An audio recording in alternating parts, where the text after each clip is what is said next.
Joining us now, News Nation's Jesse Weber, host of Jesse Weber Live, launching tomorrow. Jesse, it's great to see you. So excited to tune in tomorrow night. Appreciate that. Yeah, I want to ask you about the launch. I know you're taking a look at so many of these headlines through a legal lens, so it would be great to get your take on all things Minnesota. I wanted to start with these investigations into Walls and Fry for allegedly impeding law enforcement efforts in Minnesota. The First Amendment, as you know, Jesse, a great deal of protection over political speech. So are these investigations symbolic, or do you expect some real-life consequences here? So they're real. I mean, there's a difference between bringing an indictment against them and whether or not it'll be successful. I think this is an incredibly big challenge for the Department of Justice. The reason I say that is because in order to say that Tim Walz or Mayor Fry were obstructing federal law enforcement, you would need to show that they were using violence or force or intimidation or threats to actually stop federal officers from carrying out federal law.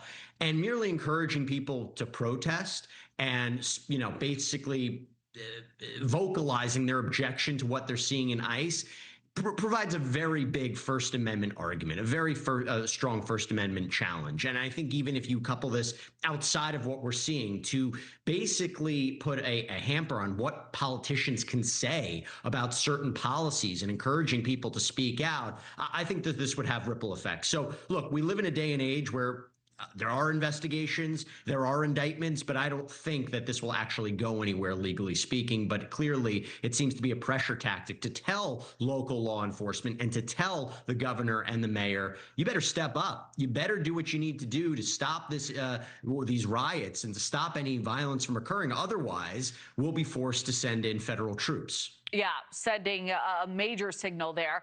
Also, Minnesota, as you know, along with the cities of Minneapolis, St. Paul, they are formally suing DHS.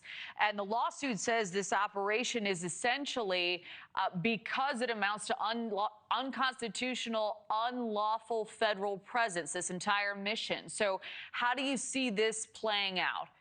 So I play interesting, right? I just said that I don't think that the investigations against Fry and Walz are going to be successful. I don't think that these lawsuits are going to be successful. So the reason I say that is to have a state judge basically say that federal law enforcement can't do their job, they can't carry out their federal duties. I don't think that's going to happen. We have the supremacy clause, federal law trumps. I think it is going to be very difficult. Now, there is a difference here. What do I mean by that?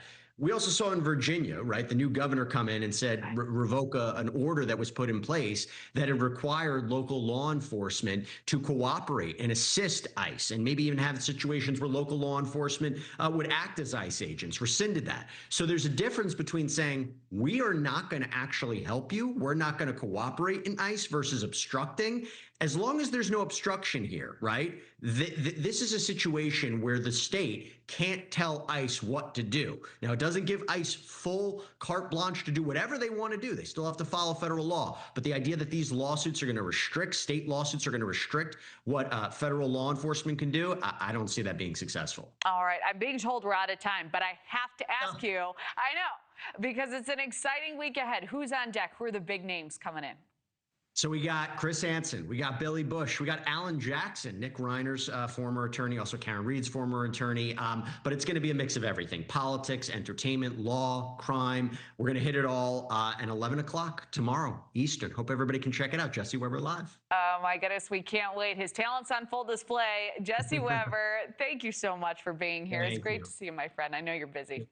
Good to see you. Really appreciate it.